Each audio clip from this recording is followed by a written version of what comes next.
से स्मरण करें। कभी भी बुराई मत करो, आलोचना मत करो, निंदा मत करो, शिकायत मत करो। ये नियम बना लो कि कभी भी बुराई नहीं करनी, आलोचना नहीं करनी, निंदा नहीं करनी, शिकायत नहीं करनी। और ये मन में स्मरण रखे कि मैं शिव जी की मदद से सारे काम कर सकता हूँ, क्योंकि वही मुझे शक्ति देते हैं। लेकिन शब्द की जगह और शब्द का प्रयोग करने से हम बहुत बदलाव ला सकते हैं। लेकिन शब्द हमें अगर काम में नहीं लेकर के उसकी जगह हम और शब्द का इस्तेमाल करना चाहिए। सुबह सुबह 5-6 बातें जो हमें बोलनी चाहिए रोजाना। मैं शक्तिशाली आत्मा हूँ, आई एम पावरफुल साउल। मैं हमेशा खुश हूँ, आई एम ऑलवेज हैप्पी। मैं हमेशा शांत हूँ, आई एम ऑलवेज पीसफुल। मेरा शरीर स्वस्थ है, माई बॉडी इज हेल्थी। मेरे रिश्ते बहुत प्यारे हैं, माई रिलेशनशिप आर लविंग। मेरा घर स्वर्ग है, माई हाउस इज हेवन। ये जो है ऐसी बातें हैं जिन्हें हम मन में बार बार स्मरण करें तो हमें काफ़ी उपलब्धि हासिल होती है। हमें अपना कार्य जहाँ भी करते हैं वहाँ इस तरह से करना चाहिए कि ये अंतिम दिन का कार्य है। हमें अपने समय के हर पल का सदुपयोग करना चाहिए। हमें सबसे महत्वपूर्ण कार्य सबसे पहले करने चाहिए।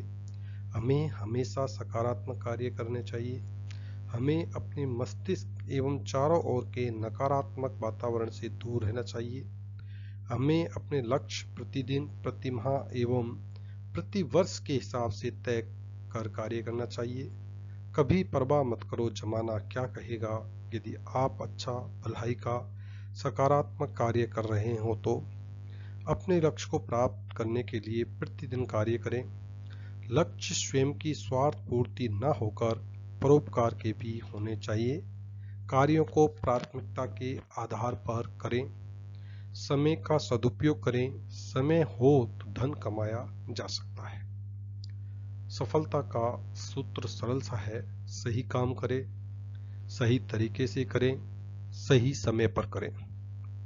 सुकरात ने कहा है, जो दुनिया को हिलाना चाहता है सबसे पहले उसे खुद हिलना चाहिए। वास्तविक संसार में यह नहीं होता कि आपने कितने समय काम किया, महत्वपूर्ण तो यह होता है कि उसका परिणाम क्या निकला। इसलिए सबसे महत्वपूर्ण काम सबसे पहले करें। संसार हर उस व्यक्ति को जगह देने के लिए एक तरफ हट जाता है जो जानता है कि वह कहाँ जा रहा है। जब भगवान आपको कोई तोहफा देना चाहता है तो उसे एक समस्या में लपेट कर दे देता है। जितनी बड़ी समस्या आपके सामने होगी उतना ही बड़ा तोहफा आपको मिलेगा।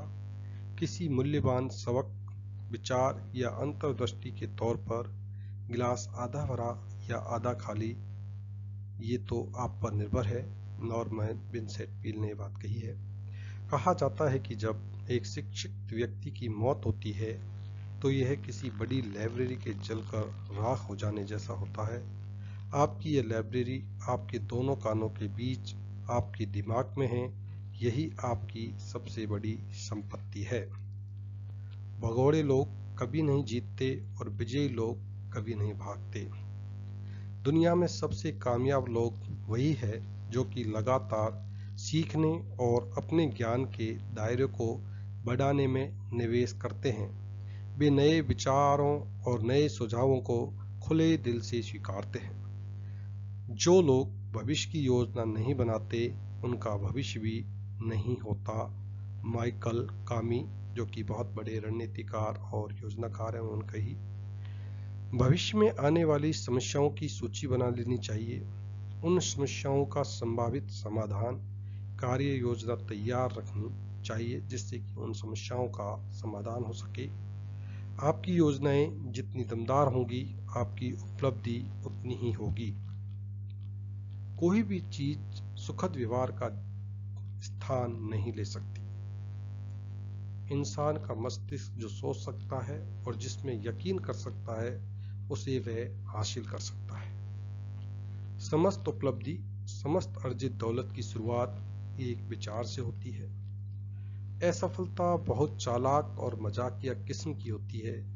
इसे लोगों को तब गिराने में मजा आता है जब सफलता उनके बहुत करीब होती है। मस्तिष्क की कोई सीमाएं नहीं हैं सिवाय उनके जिन्हें हम मान लेते हैं। गरीबी और अमीरी दोनों ही विचारों की संतानें हैं। सफलता हासिल करने के लिए इंसान को सिर्फ एक दमदार विचार की जरूरत होती है और उस एक दमदार विचार से वह सफलता हासिल कर सकता है। कोई भी आदमी तब तक नहीं हारता जब तक कि वह मैदान न छोड़ दे, जब तक कि वह मन में हिम्मत न हार जाए। इसलिए कहते हैं मन के जीते जीत है, मन के हारे हार। मैंने जिंदगी से चवन्नी का सौदा किया और जिंदगी ने मुझे इससे ज्यादा नहीं दिया। हालांकि जब शाम को मैंने अपनी मजदूरी गिनी तो मैंने और ज्यादा पैसे मांगे। जिंदगी एक न्यायप्रिय मालिक है, यह आपको उतना ही देती है जितना आप मांगते हैं, परंतु एक बार आप अपनी मजदूरी तय कर लेते हैं तो फिर आपको उतने पर ही काम करना पड़ता है। मैं एक मजदूर की तनख्वाह पर काम करता रहा। मैंने यही सीखा और सोचकर निराश हुआ कि मैं जिंदगी से जो भी तनख्वाह मांगता, जिंदगी मुझे खुशी खुशी वही दे देती। धन मस्तिष्क से अधिक मूल्यवान नहीं है, प्राय मस्तिष्क धन से अधिक मूल्यवान होता है। जीवन के युद्ध में हमेशा वही नहीं जीतता जो सबसे ताकतवर या तेज होता है, बल्कि जल्दी या देर से जीतता वही है जो सोचता है कि वह जीत सकता है। हर मुश्किल, हर असफलता, हर दुख में इसके बराबर या इससे बड़े लाभ का बीज छुपा होता है। आप किसी व्यक्ति को उसके चरित्र के कारण पसंद करते हैं, बाकी सब बातें बदल जाती है, व्यक्ति का चरित्र नहीं बदलता। इंसान के हर कदम का अंतिम लक्ष्य खुशी ही होता है। एरिस्टोटल। केवल अच्छे लोग ही खुश रह सकते हैं और केवल वे ही जो सदाचारी और गुणवान हैं। एरिस्टोटल। क्या आप जिंदगी से प्रेम करते हैं तो फिर समय बर्बाद न करें, क्योंकि जिंदगी इसी से बनी है। Benjamin Franklin. जिन लोगों के पास खाली समय है वे हमेशा काम करने वाले लोगों का समय बर्बाद करेंगे। Thomas shovel. कानून उस डाकू को कभी नहीं पकड़ता है जो इंसान की सबसे बेशकीमती चीज समय को चुराता है। नेपोलियन। इंसान जो भी सृजन करता है या हासिल करता है वह इच्छा के रूप में शुरू होता है। इच्छा ही हमें यात्रा के पहले दौर में ले जाती है। प्रति माह अपनी आय का 10% बचत करनी चाहिए। अति आवश्यक नहीं होने पर ऋण नहीं लेना चाहिए। पहले बचाओ फिर काम में लो, ऋण लेकर नहीं। फेट, डिपॉजिट, वर्क डू।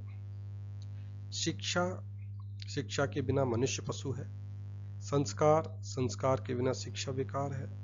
संगति, अच्छी संगति से ही इंसान बनता है। एकता संगठन में शक्ति है। व्यक्तिगत पहचान अच्छे कार्यों के लिए काम आती है। लीडरशिप के प्रमुख गुण। अविचल साहस, आत्मनियंत्रण, न्यायपूर्ण आचरण, निर्णय की निश्चितता, योजनाओं की निश्चितता, जितना मिले उससे ज्यादा देने की आदत, सुखद व्यक्तित्व, सहानुभूति और समझ, पूरी जिम्मेदारी लेने की इच्छा और सहयोग। ये 10 वो गुण हैं जो एक लीडरशिप में होने चाहिए। लीडरशिप के लिए सत्ता की आवश्यकता होती है और शक्ति के लिए सहयोग की। मस्तिष्क के बिना धन हमेशा खतरनाक होता है, परंतु जब इसका उचित उपयोग किया जाता है तो यह सभ्यता के लिए सबसे महत्वपूर्ण अनिवार्य तत्व बन जाता है। अति सावधानी भी उतनी ही बुरी है जितनी की कम सावधानी। शिक्षित आदमी वह होता है जिसने वह चीज पाना सीख लिया है जो वह जीवन में पाना चाहता है और इस प्रक्रिया में वह दूसरों के अधिकारों का हनन नहीं करता। शिक्षा में सिर्फ ज्ञान ही शामिल नहीं है, बल्कि ज्ञान का प्रभावी और सतत प्रयोग भी शामिल है। लोगों को सिर्फ उनके ज्ञान के लिए पैसे नहीं मिलते, बल्कि इस बात के लिए पैसे मिलते हैं कि वे अपने ज्ञान का किस तरह उपयोग करते हैं।